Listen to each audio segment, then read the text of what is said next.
When you wake up in the morning, do you curse the fact that you have to go to work? Do you complain about the weather? Do you grumble that your back or your head hurts? What is the second and the third thing you think and say? Do you yell at the children, "Get up"? Most people say more or less the same thing every morning. How does what we say start your day? Is it positive and cheerful and wonderful? Or is it whining and condemning?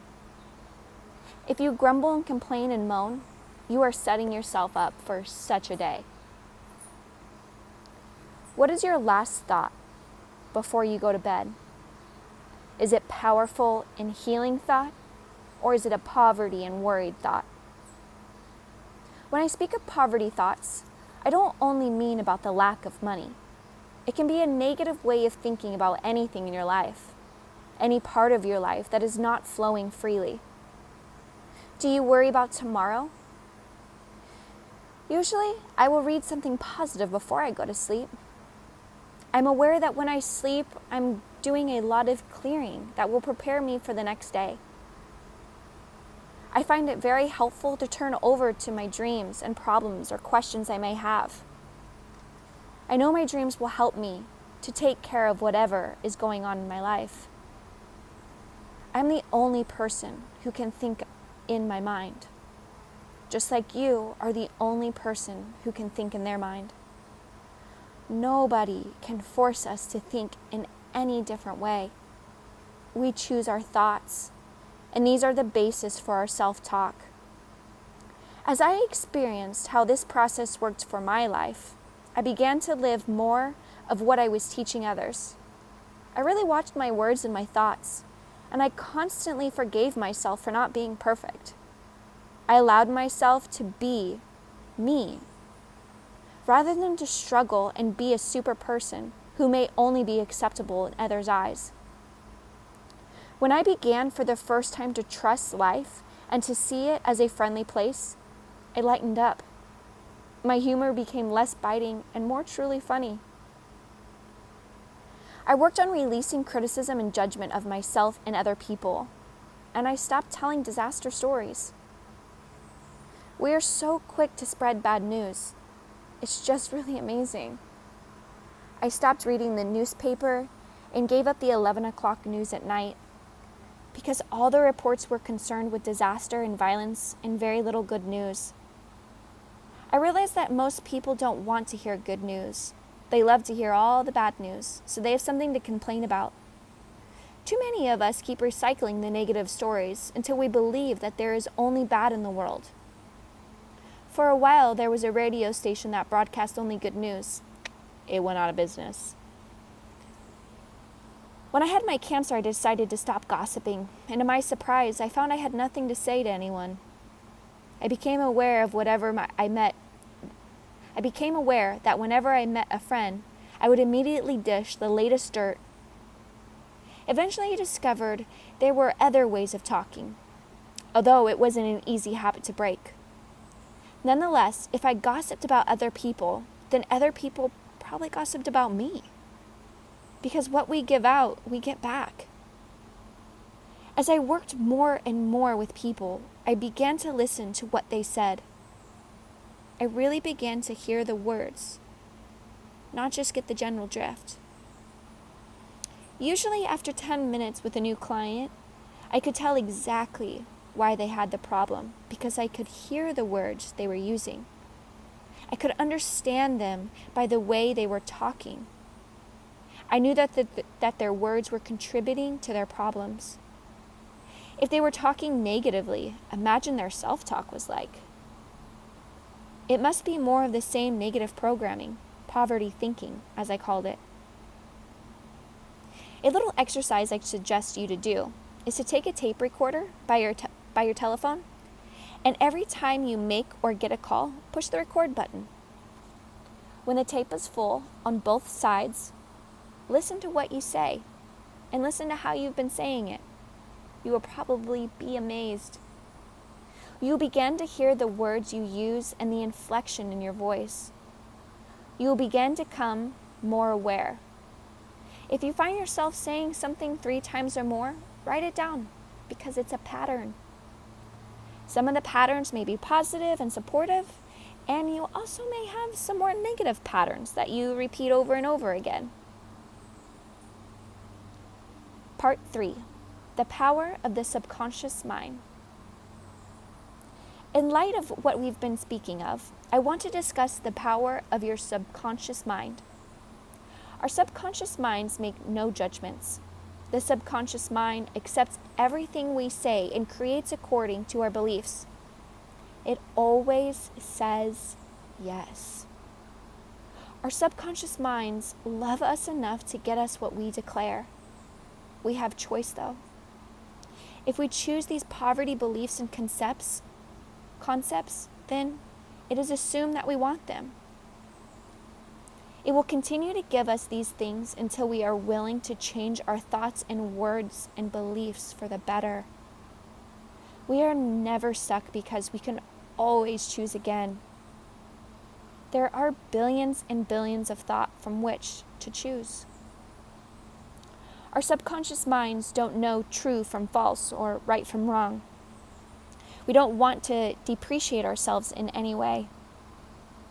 We don't want to say something like, "Oh, stupid me," because the subconscious mind will pick up on that self-talk.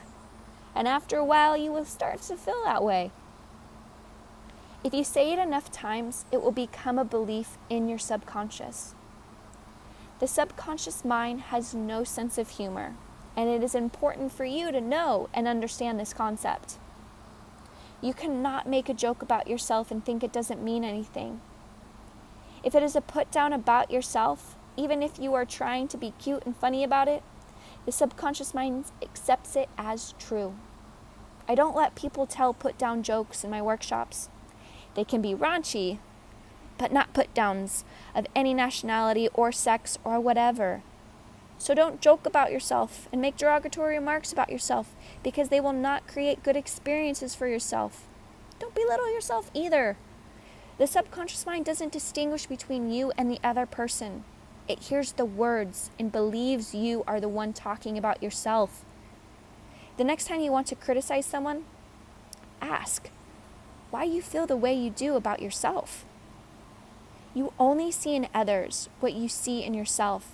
Instead of criticizing others, praise them. And within a month, you will see an enormous change within you. Our words are really a matter of approach and attitude. Notice the way that lonely, unhappy, poor, sick people talk. What words do they use? What have they accepted as the truth for themselves? How do they describe themselves? How do they describe their work, their lives, their relationships?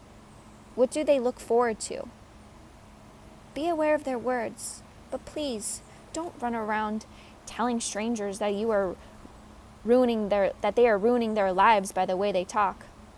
Don't do it to your family and friends either, because the information will not be appreciated. Instead, use this information to begin to make the connection for yourself and practice it if you want your life to change, because even on the smallest level, if you change the way you talk, your experiences are going to change too. If you are a person with an illness who believes that it is a fatal and that you are going to die and that life is no good because nothing ever works out for you, then guess what? You can choose to release your negative concept of life. Start affirming yourself that you are a person who is lovable and you are worth healing, and that you attract everything you need on a physical level to contribute to your healing.